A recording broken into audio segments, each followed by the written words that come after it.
السلام عليكم ورحمة الله وبركاته.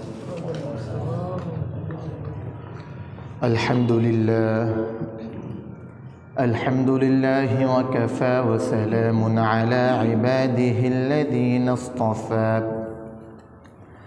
أما بعد فأعوذ بالله من الشيطان الرجيم.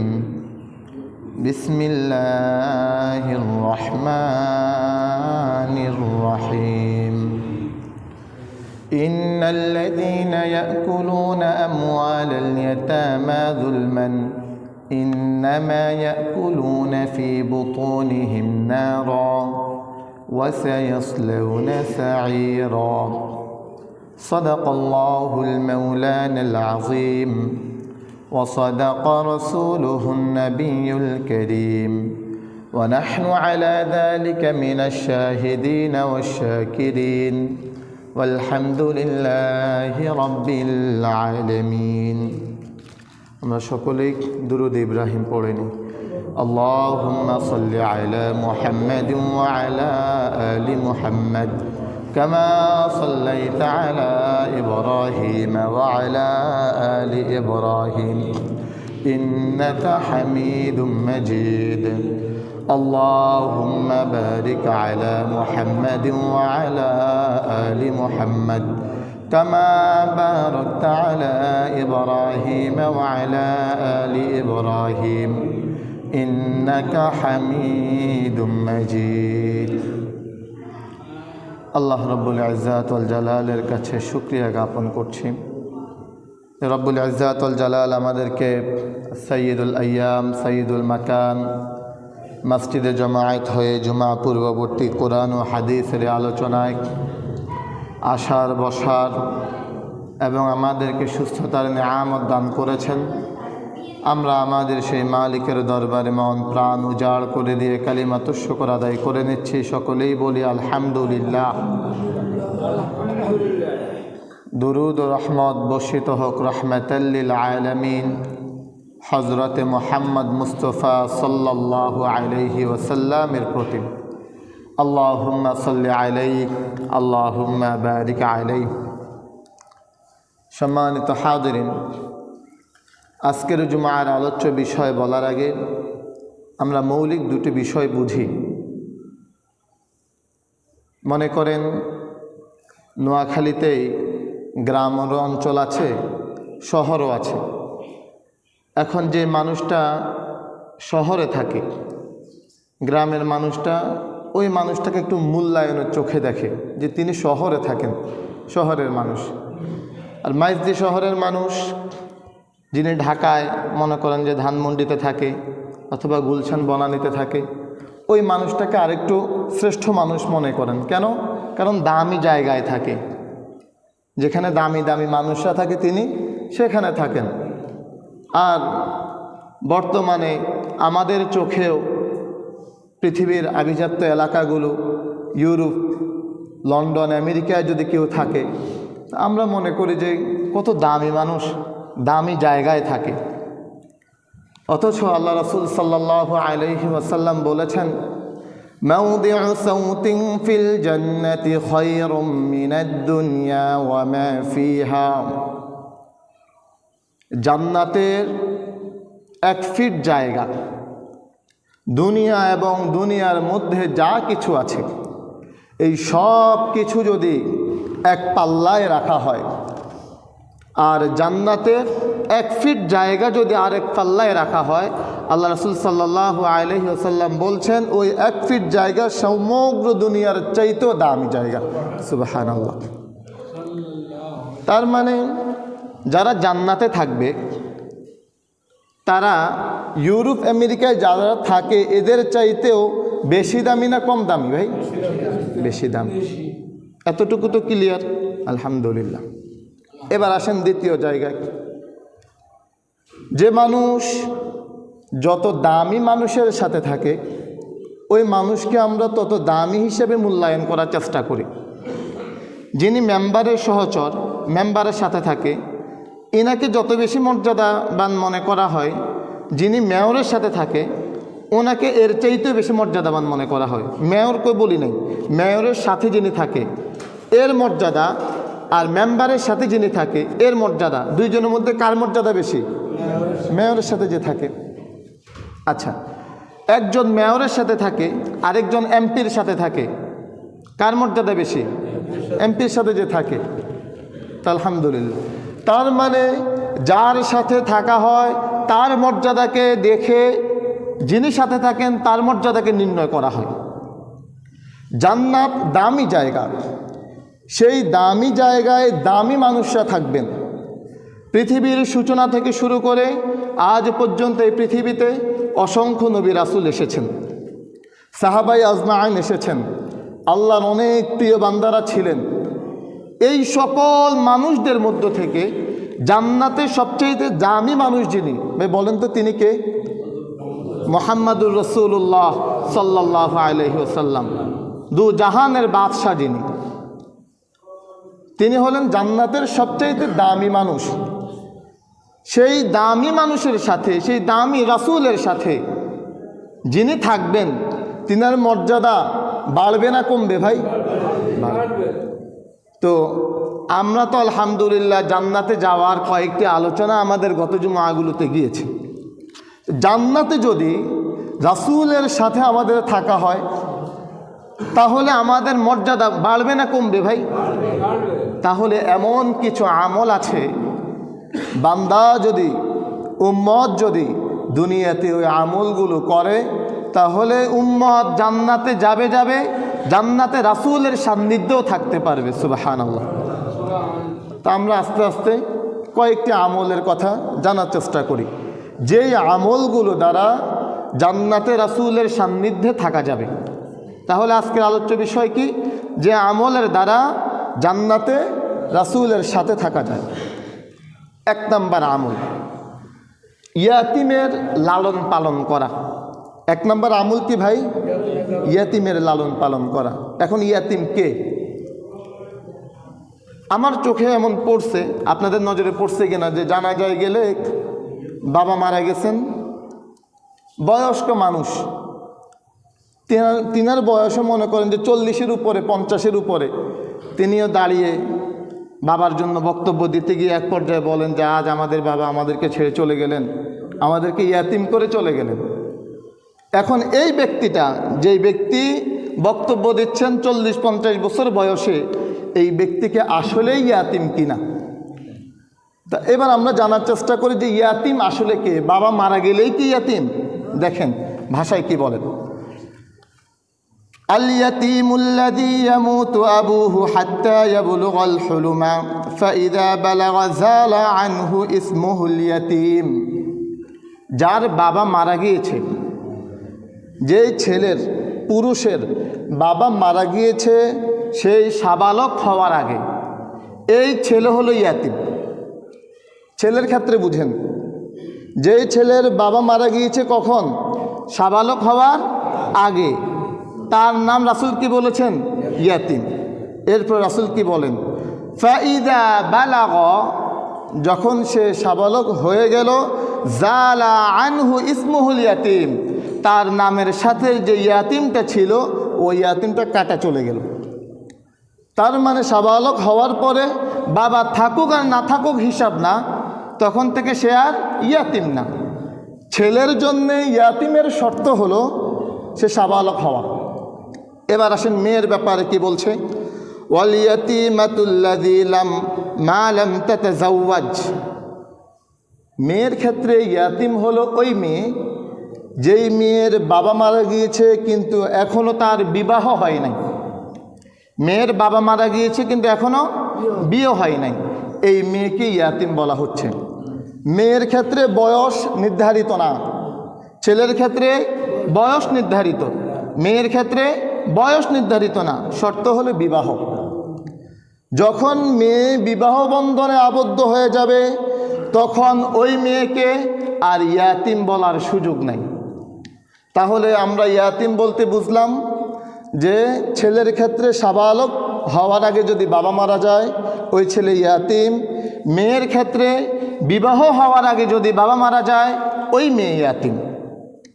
এবার এই ইয়াতিমদের লালন পালনের ক্ষেত্রে আল্লাহ রাসূল সাল্লাল্লাহু আলাইহি ওয়াসাল্লাম হাদিসের মধ্যে বলেন, খায়রু বাইতিন ফিল মুসলিমিনা বাইতুন ফীহি ইয়াতীমুন ইউহসানু ইলাইহি।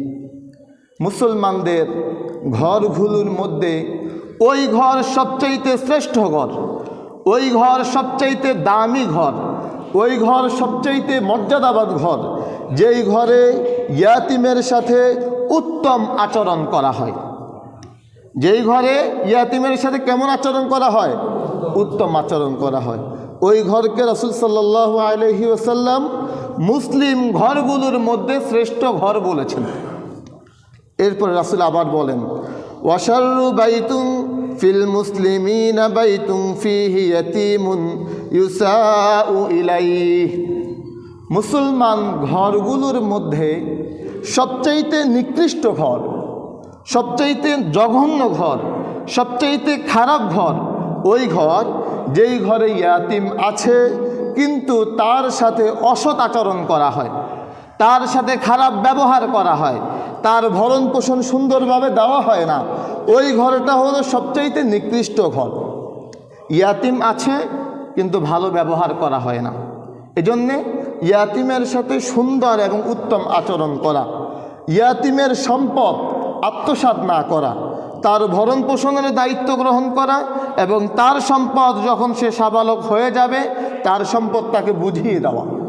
আল্লাহ রাব্বুল আলামিন বলেন, ওয়ালা তাকরাবু মালাল ইয়াতীমি ইল্লা বিল্লাতী হিয়া আহসানু হাত্তা ইয়াবলুগা আশুদ্দাহ।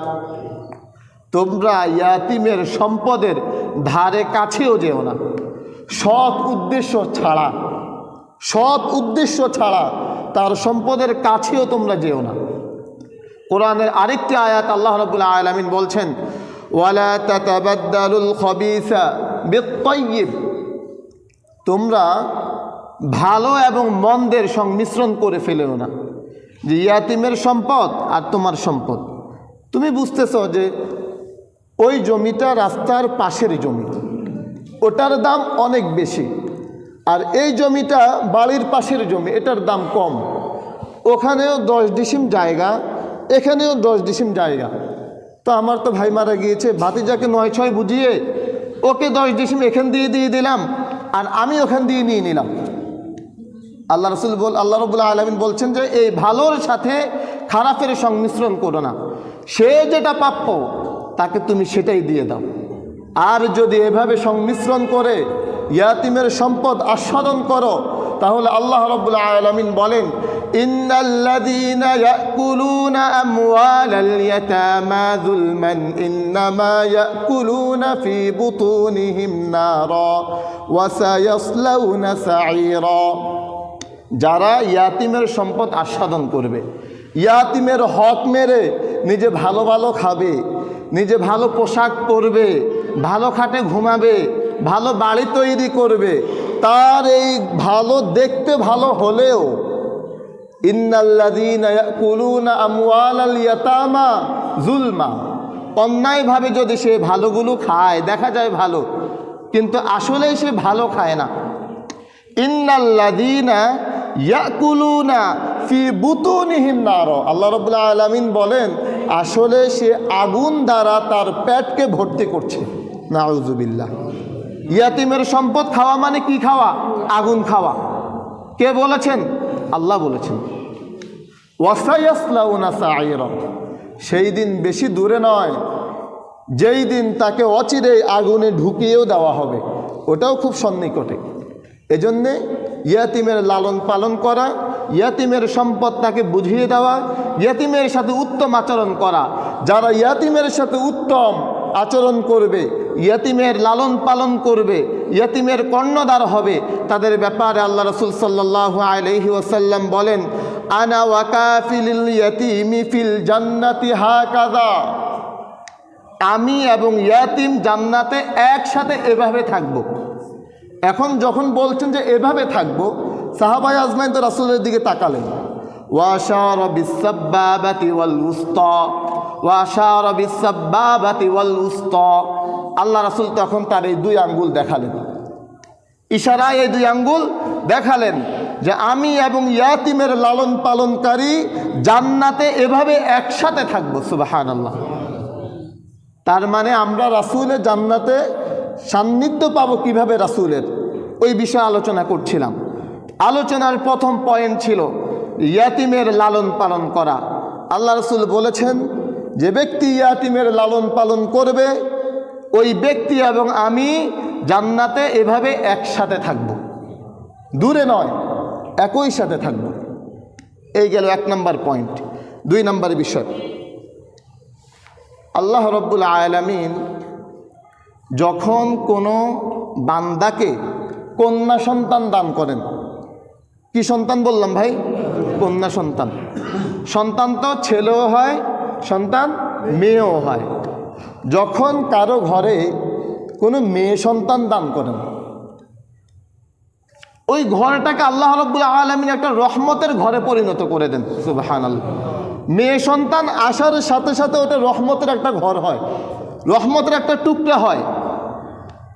কোরআন এবং হাদিসের ছেলে সন্তান রহমত এভাবে পাওয়া যায় না স্পষ্ট, আমি পাই নাই। কিন্তু মেয়ে সন্তানের গুরুত্ব কোরআন আর হাদিসে পাওয়া যায় স্পষ্ট করে। দেখেন আল্লাহ রাসূল সাল্লাল্লাহু আলাইহি সাল্লাম হাদিসে কি বলেন, ইদা উলিদা লির রাজুলি ইবনাতুন, যখন কারো ঘরে একটা মেয়ে সন্তানের জন্ম হয়, বাআসাল্লাহু আযজা ওয়া জাল্লা মালাইকা, আল্লাহ রব্বুল আলামিন ওই ঘরে একটা রহমতের ফেরেশতাকে পাঠিয়ে দেন। সুবহানাল্লাহ। মেয়ে সন্তান হয়েছে, আল্লাহ কি পাঠাইছেন? রহমতের ফেরেশতা। ওই রহমতের ফেরেশতা এসে বলে কি, ইয়াকুলুনা আসসালামু আলাইকুম আহলাল বাইত, সে বলে হে ঘরবাসী আপনাদেরকে সালাম, আপনাদের উপরে আল্লাহ রব্বুল আলামিনের রহমত বর্ষিত হোক। ইয়াকতানিফুনাহা বিআজনিহাতিহিম ওয়া ইয়ামসাহুনা আলা রাসিহা, ফেরেশতা তার ওই রহমতের পাখা দিয়ে, তার ওই নূরের পাখা দিয়ে ওই মেয়েটার মাথার উপরে মুছে দিতে থাকে, মাথার উপরে আলতো করে মুছে দিতে থাকে এবং বলতে থাকে দাঈফাতুন খারাজাত মিন দাঈফ, এক দুর্বল থেকে আরেক দুর্বলের জন্ম হলো। ওয়াল কাইয়িমু আলাইহা মুআনুন ইলা ইয়াউমিল কিয়ামাহ, এই মেয়েটাকে যে সাহায্য সহযোগিতা করবে, এই মেয়েটার দায়িত্ব যে পালন করবে, ওই ব্যক্তিকে আল্লাহ রব্বুল আলামিন কিয়ামতের দিন অবশ্যই সাহায্য করবেন। সুবহানাল্লাহ। এক দেখেন আপনার ঘরে আল্লাহ মেয়ে সন্তান দিয়েছেন, পাঠাইলেন মালিক আল্লাহ, পাঠায় আবার আল্লাহ রহমতের ফেরেশতাও পাঠাইলেন। রহমতের ফেরেশতা যারা আপনাদের ঘরওয়ালাদেরকে আল্লাহ রাব্বুল আলামিন সালামও জানাইলেন, ওই ফেরেশতা আপনার মেয়ের মাথার মধ্যে মুছে দিচ্ছে। ওই ফেরেশতা আবার এই ঘোষণাও দিচ্ছে যে আপনি বাবা হিসাবে, আপনি মা হিসাবে যদি এই মেয়েটার দায়িত্ব যথাযথভাবে পালন করেন, তাহলে কিয়ামতের ওই কঠিন ময়দানে আল্লাহ রাব্বুল আলামিন আপনাকে অবশ্যই সাহায্য করবে। কুরআনুল কারীমে আল্লাহ রাব্বুল আলামিন বলেন, ইয়াখলুকু মা ইয়াশা ইয়াহাবু লিমান ইয়াশাউ ইনাসান ওয়া ইয়াহাবু লিমান ইয়াশাউ যুকুর আও ইউযাওয়িজুহুম যুকরানান ওয়া ইনাসা ওয়া ইয়াজআলু মান ইয়াশাউ আকীমা। এই সব কিছু যিনি সৃষ্টি করেছেন, আওয়াজ দিয়ে বলেন তিনি কে? আল্লাহ। আল্লাহ বলেন ইয়াখলুকু মা ইয়াশা, সব কিছু আমি আল্লাহ সৃষ্টি করেছি। ইয়াহাবু লিমান ইয়াশাউ ইনাসা, আমি যাকে ইচ্ছে করেছি তাকে কন্যা সন্তান দান করেছি। আমাদের ঘরে যে কন্যা সন্তান হচ্ছে, এই কন্যা সন্তান কে দান করেন? আল্লাহ দান করেন। সরাসরি কোরআনের আয়াত, আল্লাহ নিজে বলছেন এই কন্যা সন্তান আমি দান করেছি। ইয়াহাবু লিমান ইয়াশাউ ইনাসা ওয়া ইয়াহাবু লিমান ইয়াশাউ যুকুর, এবং যাকে ছেলে সন্তান দান করা হয় ওই ছেলে সন্তানও আমি আল্লাহই দান করি। আও ইউযাওয়িজুহুম যুকরানা ওয়া ইনাসা, আমার কিছু কিছু বান্দা এমন আছে যাদেরকে শুধু কন্যা সন্তান দান করি, কোনো ছেলে দিই না। কিছু এমন আছে যাদেরকে সবগুলো ছেলে দিই, কোনো মেয়ে দিই না। কিছু বান্দা এমন আছে যাদেরকে ছেলেও দিই মেয়েও দিই। ওয়ায়াজআলু মান ইয়াশাউ আকীমা, এমনও কিছু বান্দা আছে যাদেরকে কিছুই দান করি না, বন্দাত্ব দিই। এই সব কিছু যিনি করেন তিনি কে ভাই? আল্লাহ। আইয়ামে জাহিলিয়াতের যুগে কন্যা সন্তান হলে মানুষের কি অবস্থা হতো? কুরআনুল কারীম আল্লাহ রাব্বুল আলামিন বলেন, ওয়া ইযা বুশিরা আহাদুহুম বিল উনসা যাল্লা ওয়াজহুহু মুসওয়াদ্দান ওয়া হুয়া কাযীম। তাদেরকে যখন কন্যা সন্তানের সুসংবাদ দেওয়া হতো, কন্যা সন্তানের সুসংবাদ দিলে তাদের চেহারাটা কালো হয়ে যেত। কন্যা সন্তানের সুসংবাদ দিলে তাদের চেহারা কেমন হতো? কালো হতো। এবং তারা খুব চিন্তিত হয়ে পড়তেন। ইয়াতাওয়ারা মিনাল কওম, তারা তাদের সমাজ থেকে পালিয়ে বেড়াতেন এবং চিন্তায় থাকতেন যে কিভাবে যে কি করি, এই মেয়েটার কারণে তো আমার মান সম্মান সব শেষ হয়ে গেল, এই মেয়েটার কারণে তো আমার আত্মমর্যাদা কমে গেল, এখন এই মান সম্মানহীন হয়ে বেঁচে থাকবো, মানে মেয়েটাকে বাঁচিয়ে রাখবো, নাকি এই মেয়েটাকে আমি জীবন্ত কবর দিয়ে দিব। আমাদের এই বাংলাদেশে এমনও মানুষকে আমরা জানি, আপনারাও জানেন, যে মেয়ে সন্তান হয়েছে, হওয়ার পরে ওই বাবার দিকে আর তাকানো যায় না, বাবার চেহারা কালো। কালো কেন? এর পিছনে তো অনেক খরচ, বিয়ে দেওয়া, বিয়ের পরে আরও কত কিছু। এই চিন্তাগুলো তখনই মাথায় চলে আসে আর বাবার চেহারা কালো হয়ে যায়। ওই জাহিলিয়াতি যুগের যেই বৈশিষ্ট্য, এই বৈশিষ্ট্যগুলো এখনও আছে। তবে আমাদের আর তাদের মধ্যে ব্যবধান কি? তারা কি করত? জীবন্ত কন্যাগুলোকে দাফন করে দিত। তখনকার যুগে এখন যেমন বিজ্ঞান, তখন কি তেমন বিজ্ঞান ছিল? তখন বিজ্ঞান ছিল? এমন বিজ্ঞান তো ছিল না। তো এই জন্য তারা বলতে পারতো না যে পেটের সন্তানটা ছেলে না মেয়ে। ভূমিষ্ঠ হওয়ার পরে যখন দেখতো মেয়ে, তখন জীবন্ত দাফন করত। আর আমরা এখন আধুনিক যুগে এতটা উন্নত হয়েছি যে আলট্রাসোনোগ্রাফি করে যদি জানা যায় যে গর্ভের সন্তানটা মেয়ে, তখন তাকে গর্ভেই নষ্ট করে দেওয়া হয়। গর্ভ থেকে এরে আর দুনিয়াতে আনার দরকার নাই, ওখানেই তার শেষ, ওখানেই এটা করে ফেলা হয়। কিন্তু অথচ এই কন্যা সন্তানের ব্যাপারে আল্লাহ রাব্বুল আলামিন বলেছেন, এ রহমত, এ বরকত, এ তোমার জান্নাতে যাওয়ার জরিয়া। রাসূল হাদিসে বলেছেন, যে ব্যক্তি তার কন্যা সন্তানের লালন পালন করবে, যে ব্যক্তি তার কন্যা সন্তানকে একটা সৎ পাত্রের হাতে তুলে দেবে, ওই ব্যক্তিকে আল্লাহ রাব্বুল আলামিন কিয়ামতের দিন অবশ্যই জান্নাতে প্রবেশ করাবেন। সুবহানাল্লাহ। কিন্তু ছেলে সন্তানের ব্যাপারে এমন কথা হাদিসে পাওয়া যায় না, এমন কথা কোরআনে পাওয়া যায় না। আমি অন্তত পাইনি, ছোট্ট মানুষ, যে ছেলে সন্তানের লালন পালন করে জান্নাতে যাওয়া যাবে, ছেলে সন্তানের ভরণ পোষণের দায়িত্ব পালন করে জান্নাতে যাওয়া যাবে, এমন হাদিস যদি কোনো ভাইয়ের জানা থাকে আমাকে জানাবেন। মেয়ে সন্তানের ব্যাপারে স্পষ্ট এমন হাদিস পাওয়া যায় যে মেয়ের লালন পালন করে তাকে যদি একটা সৎ পাত্রের হাতে তুলে দেওয়া যায় এবং অসম্মানের কারণ তাকে মনে করা না হয়, তাকে চিন্তার কারণ মনে করা না হয়, তাকে যদি একটা জান্নাতের কারণ মনে করে তার দায়িত্ব পালন করা হয়, তাহলে আল্লাহ রাব্বুল আলামিন কিয়ামতের দিন তার এই বান্দাকে এই মেয়ে দিয়ে, এই মেয়ের মাধ্যমে তাকে জান্নাতে প্রবেশ করাবেন। সুবহানাল্লাহ। এবার আসেন আমাদের আলোচনার সাথে, যে রাসূলের সাথে জান্নাতে থাকার সাথে কন্যা সন্তানের লালন পালনের সম্পর্ক কি। আল্লাহ রাসূল সাল্লাল্লাহু আলাইহি ওয়াসাল্লাম হাদিসে বলেন, মান আলা জারিয়াতাইনি হাত্তা তাবলুগা জাআ ইয়াউমাল কিয়ামাতি আনা ওয়া হুয়া ওয়া আতাম্মা আসাবিআহু।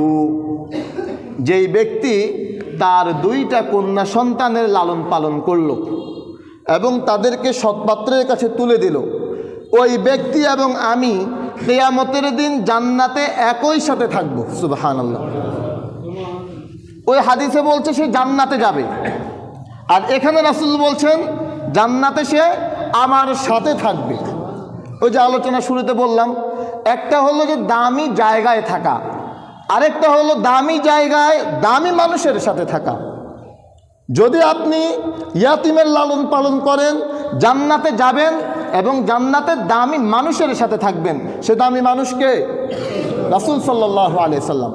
আপনি যদি আপনার কন্যা সন্তানের লালন পালন করেন, তাদের ভরণ পোষণের দায়িত্ব পালন করেন এবং তাদেরকে নিজের চিন্তার কারণ মনে না করেন, নিজের অসম্মানের কারণ মনে না করেন, তাহলে আপনি জান্নাতে যাবেন এবং জান্নাতে ওই দামি মানুষের সাথে থাকবেন।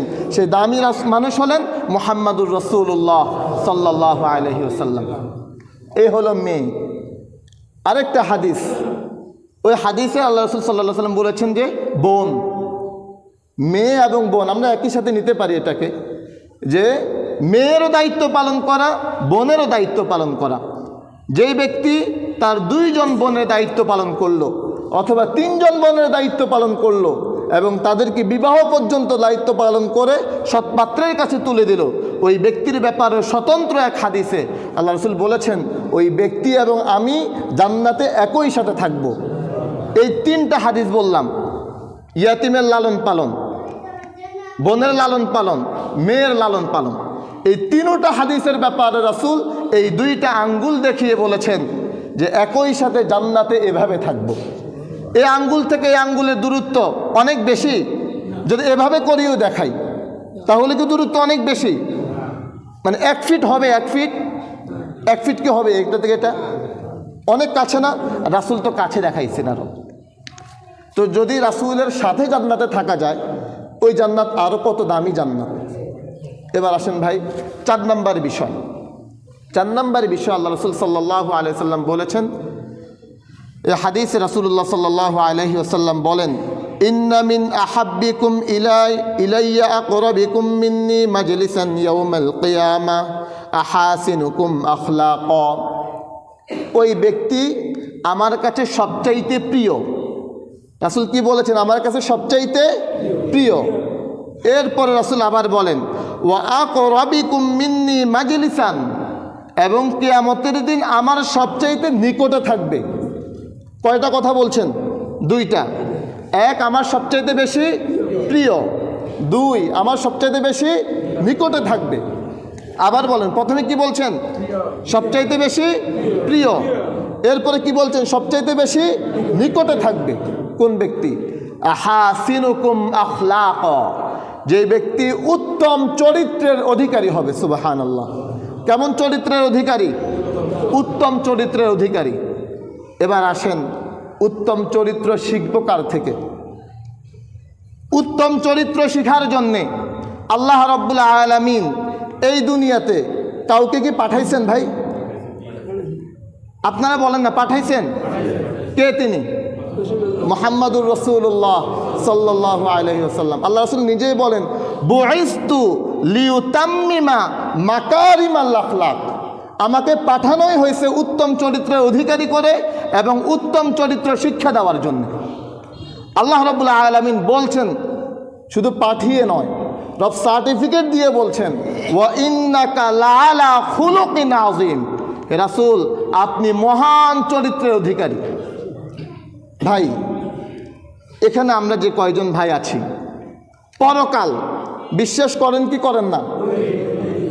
জান্নাত আছে কি নাই? জাহান্নাম আছে কি নাই?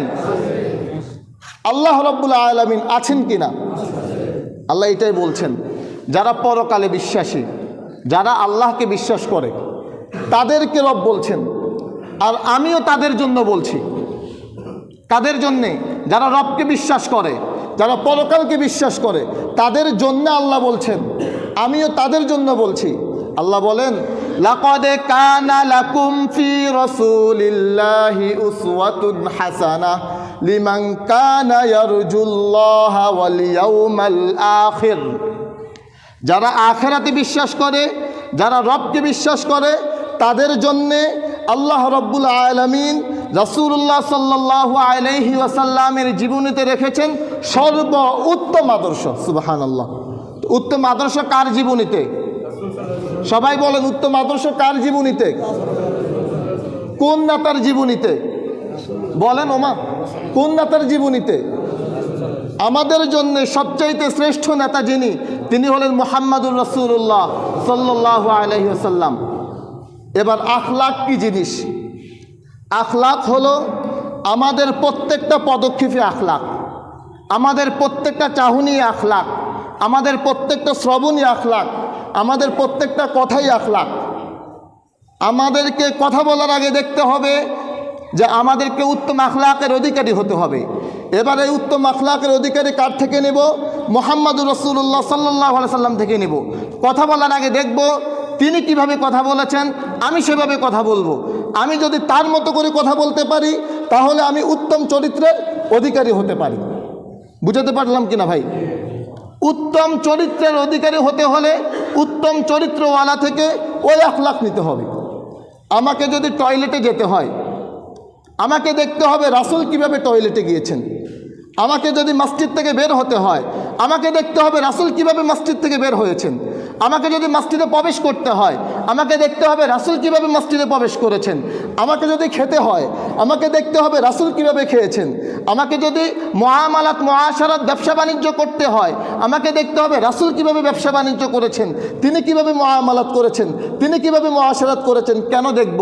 কারণ আমি রবকে বিশ্বাস করি, কারণ আমি পরকালকে বিশ্বাস করি। আর আমার রব বলেছেন আমার জন্যে উত্তম আদর্শ রেখেছেন কার জীবনীতে? রাসূলের জীবনীতে। তো তেমনিভাবে মনে করেন যে আলহামদুলিল্লাহ আমাদের বাংলাদেশের প্রেক্ষাপটটা চেঞ্জ হচ্ছে। আমাদেরকে যদি রাজনীতি করতে হয়, সেই রাজনীতি কার জীবনী থেকে নিতে হবে? রাসূলের জীবনী থেকে। এবার এই রাজনীতি আপনি কেন নেবেন?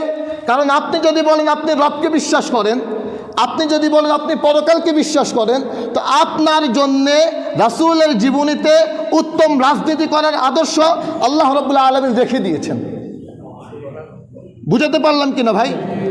রাসূল রাজনীতি করেছেন, তিনি রাষ্ট্র পরিচালনা করেছেন, মদিনার রাষ্ট্র গঠন তিনি করেছেন, 10 বছর মদিনার রাষ্ট্র পরিচালনা করেছেন।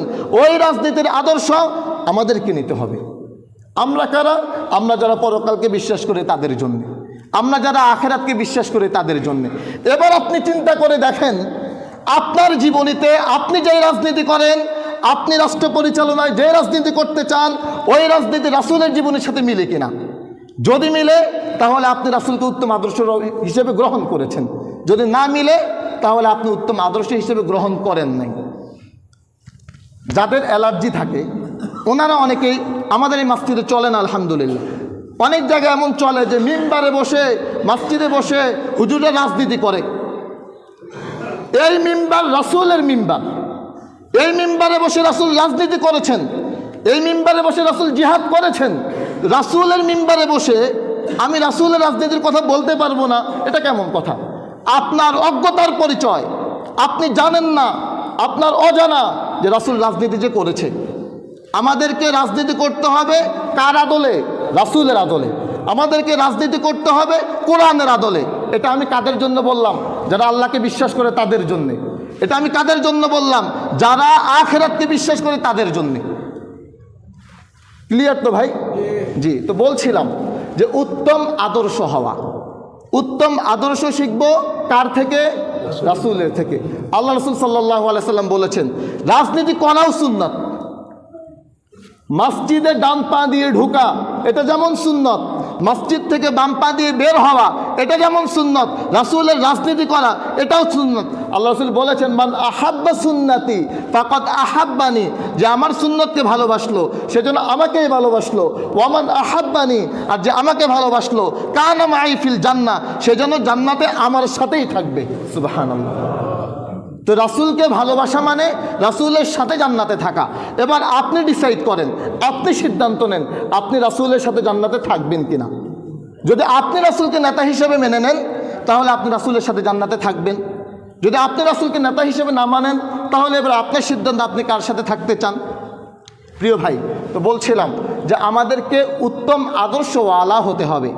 আর যেই ব্যক্তি উত্তম আদর্শওয়ালা হবে, যেই ব্যক্তি উত্তম চরিত্রের অধিকারী হবে, আল্লাহ রাসূল সাল্লাল্লাহু আলাইহি ওয়াসাল্লাম তার ব্যাপারে বলেছেন আমি তাকে সবচাইতে বেশি ভালোবাসি এবং কিয়ামতের দিন সে আমার সবচাইতে নিকটে থাকবে। আরেকটা হাদিস তো বললামই, কানা মাই ফিল জান্নাহ, সে জান্নাতে আমার সাথেই থাকবে। এবার আসেন, এ হলো 4টা গেল, রিভিশন দেন। প্রথমে ইয়াতিমের লালন পালন, দ্বিতীয় কন্যা সন্তানের লালন পালন, 3 নাম্বার বোনের লালন পালন দায়িত্ব পালন করা, 4 নাম্বার উত্তম চরিত্রের অধিকারী হওয়া। আসেন 5 নাম্বার বিষয়। আল্লাহ রাসূল সাল্লাল্লাহু আলাইহি ওয়াসাল্লামের একজন সাহাবী ছিলেন, রাবিআত ইবনে কাব রাদিয়াল্লাহু তাআলা আনহু। এই হাদিসটা এই মসজিদে আমি আরও দিয়ে একবার বলেছি। সে হাদিসে আল্লাহ রাসূল সাল্লাল্লাহু আলাইহি ওয়াসাল্লাম তাহাজ্জুদের জন্য উঠলেন। উঠার পরে রাবিআত ইবনে কাব রাসূলকে ওজুর পানি এগিয়ে দিলেন। এগিয়ে দেওয়ার পর আল্লাহ রাসূল সাল্লাল্লাহু আলাইহি ওয়াসাল্লাম তাকে বললেন যে সাল, আমার কাছে কিছু চাও, তুমি যা চাইবে আমি তোমাকে তাই দিব। এটা বলার সাথে সাথে রাবিআত ইবনে কাব আল আসলামী রাদিয়াল্লাহু তাআলা আনহু তিনি বললেন, ইয়া রাসূলুল্লাহ ইন্নী আসআলুকা মুরাফাকাতাকা ফিল জান্নাহ, হে রাসূল আমি জান্নাতে আপনার সাথে থাকতে চাই। সুবহানাল্লাহ, সুযোগ পেয়েছেন আর কি বলেছেন, রাসূল জান্নাতে আপনার সাথে থাকতে চাই। তখন আল্লাহ রাসূল বললেন আও গায়রা যালিক, আরও কিছু চাও।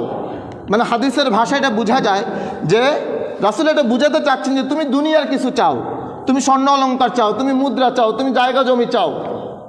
যখন বললেন যে আরও কিছু চাও, সাহাবী কি বললেন, হুয়া যাকা, আমার আর কিছু দরকার না, আমার ওটা হলেই চলবে। ওটা কোনটা?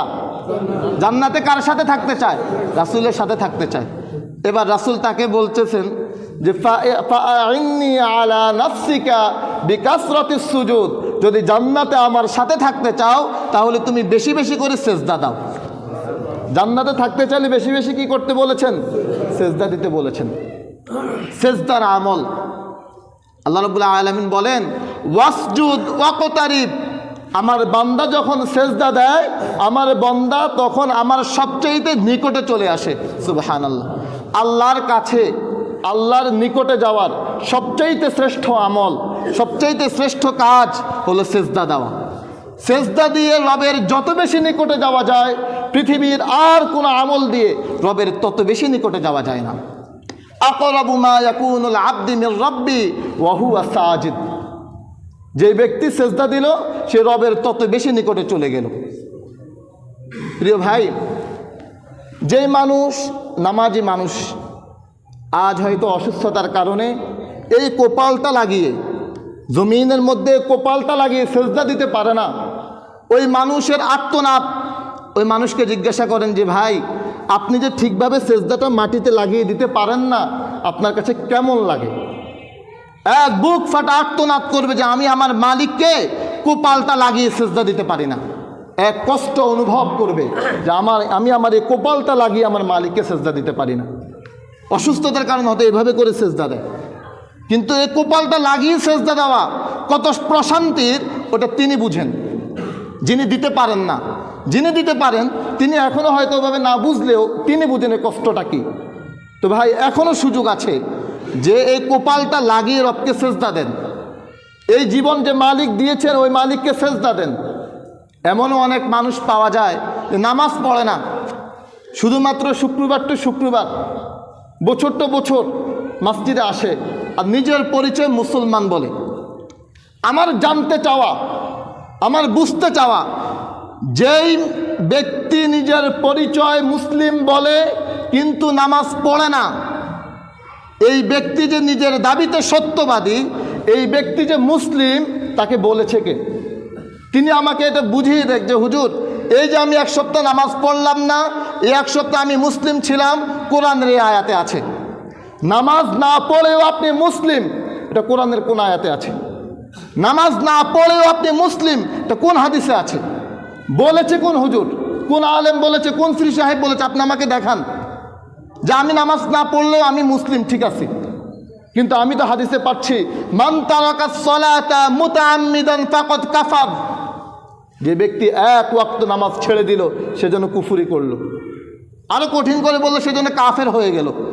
তো আমি তো ওটা পাচ্ছি, আপনি এটা দেখান আমাকে যে আপনি নামাজ না পড়েও আপনি মুসলিম। কিভাবে নিজের পরিচয় আপনি মুসলিম বলতে পারেন নামাজ না পড়ে? কিভাবে বলতে পারেন? কিসের ভিত্তিতে বলতে পারেন? এক জুমার মসজিদে এসে দোতলায় বসে, তিনতলায় বসে এত গল্প গুজব, এত আড্ডা, এত মোবাইল চালানো। আজ আমাদের পরিবর্তন হয় না কেন? কারণ আমি আসি হলো একদম শেষ টাইমে, আমি আসি হলো কোন সময় খুতবার সময় হবে তখন, আসি হলো তাড়াহুড়া করে। এই কোরআনের দীর্ঘ আলোচনা চলে, এত ওয়াজ মাহফিলের তো কোনো প্রয়োজন নাই। শুধুমাত্র জুমার মসজিদগুলোতে খতিবরা যে আলোচনা করে, আপনি আপনার পছন্দের খতিবের আলোচনা শুনেন, ওটার উপরে আমল করেন, আপনার জীবন পরিবর্তন হতে বাধ্য। আল্লাহ রাব্বুল আলামিন কোরআনে বলেছেন, ইন্না ফি যালিকা লাযিকরা লিমান কানা লাহু কলবুন আও আলকাস সামআ ওয়া হুয়া শাহীদ। যে ব্যক্তি উপস্থিত হয়ে মন দিল লাগিয়ে কোরআন শুনবে, সে কাফের হলে তার দিল পরিবর্তন হয়ে যাবে। আর আপনি মুসলিম, আপনার দিল পরিবর্তন হয় না মানে কি? তার মানে আপনি গাফলতির সাথে শুনেন, আপনি বসে বসে হেলান দিয়ে শুনেন, আপনি বসে বসে ঘুমিয়ে ঘুমিয়ে শুনেন, আপনি অমনোযোগ হয়ে শুনেন, আপনি মোবাইল টিপতে টিপতে শুনেন, আপনি অন্যের সাথে গল্প করতে করতে শুনেন। এজন্য আপনার পরিবর্তন হয় না। পরিবর্তন হবে না কেন? পরিবর্তন হয়, কোরআন পরিবর্তন করে। অসংখ্য নজির আছে। আমরা খুতবার যে আয়াত পড়ি, ইন্নাল্লাহা ইয়া'মুরু বিল আদলি ওয়াল ইহসান ওয়া ইতা'i যিল কুরবা ওয়া ইয়ানহা আনিল ফাহশাই ওয়াল মুনকারি ওয়াল বাগি ইয়া'iদুকুম লাআল্লাকুম তাযাক্কারুন। খতিব যখন এই আয়াত পড়ে, আপনি তখন দাঁড়ানোর জন্য প্রস্তুতি নেন। কিন্তু এই আয়াতে বলে কি? এই আয়াতে বলে কি? কখনো কি চিন্তা করেছেন? এমন এক আয়াত, যে আয়াত শুনে দুইজন কাফের ইসলাম ধর্ম গ্রহণ করছে। আপনি কি বুঝেন বলেন এই আয়াত শুনে? এই আয়াত কাফের জীবন পরিবর্তন করে দিছে। কাফের ইসলাম ধর্ম গ্রহণ করে রাসূলের সান্নিধ্য অর্জন করছে। কিন্তু আমরা প্রতি জুমাতে শুনে আমার পরিবর্তন, আমার কই পরিবর্তন?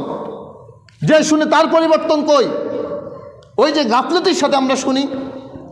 এক জুমাতে আসি, গাফলতির সাথে আসি কেন? না আসতে তো সবাই বলবে, এত বেনামাজি হয়েছ তুই, জুমাতেও যাস না। কয়েকদিন আগে বলতেছিলাম আমার রাতের কিছু ভাইয়ের সাথে, যে এজন্য আসে যে না হলে তো লোকজন বলবে তোর সাথে তো কোরবানিও হবে না, তোর তো বেটা মুসলমানের কবরেও দাফন করা যাইতো না, তুই বেটা জুমার নামাজটাও পড়স না। আমি তো বলতেছি ভাই, শুধু জুমা কেন, আপনি যে শনিবারের দিনের এক ওয়াক্ত নামাজ পড়লেন না, রবকে সেজদা দিলেন না, এই দিন আপনি যে মুসলমান এই প্রমাণটা আমাকে দেন। আপনি যে মুসলিম আছেন এই প্রমাণটা দেন। কোথায় আছে এটা? কোরআনের কোন আয়াতে আছে যে আপনি নামাজ না পড়ে মুসলমান? কোন হাদিসে আছে যে নামাজ না পড়ে আপনি মুসলমান? তো ভাই বলছিলাম, রবকে সেজদা দেওয়া, অধিক পরিমাণে রবকে সেজদা দেওয়া, বেশি বেশি রবকে সেজদা দেওয়া।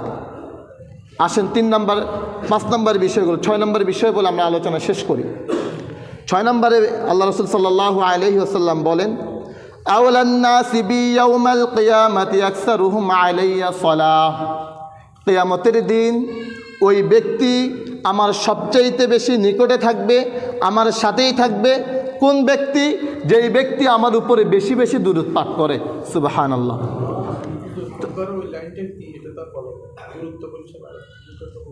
মানে ওই যে আয়াতটা বললাম, ওই যে ইন্নাল্লাহা ইয়া'মুরু বিল আদলি ওয়াল ইহসান, এটা আসলে ইনশাআল্লাহ আমরা স্বতন্ত্র একটা বিষয়ে আলোচনা করব এটার বিষয়।